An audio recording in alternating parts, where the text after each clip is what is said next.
My relationship with John during that time, during the Lost Weekend, was I was his girlfriend and companion. May Pang's candid photos of her 18 months living with John Lennon are on display here at the O Museum in the mansion in Dupont Circle this weekend. How did you happen to be in John and Yoko's orbit? I was working in the office of Apple.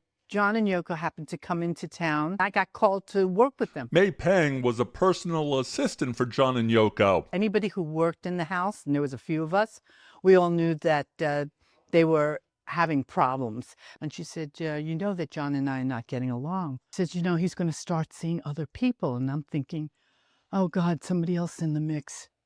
And just as I'm thinking that, she goes, you know what? You would be good to go out with him. And I just sort of looked at her and said, I'm not interested. I don't want to go. I don't even want to know about this. And she was very insistent. And I said, no. And she said, you will. And I said, no. And then she got up and she just said, you should, and walked out the door. You certainly do look very comfortable together. A few months later, we came back to LA and we were getting ready to work on the Harry Nilsson album.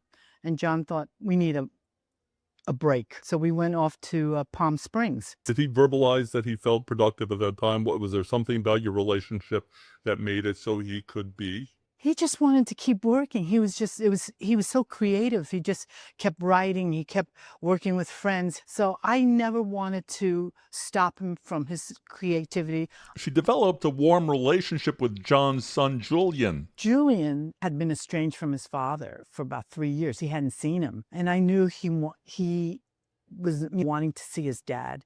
And I thought it was time. And I told John, I said, you know, it's time for you to see him. Their time living together ended in early 1975, and she's gained some perspective over what John Lennon later dubbed the Lost Weekend. In life, we don't just only love one person. He had 3 people that he chose to live with Cynthia, with Yoko, and myself. And, you know, for John, the most important thing is love. And that's what it was all about. In Dupont Circle, Neal Augenstein, WTOP News.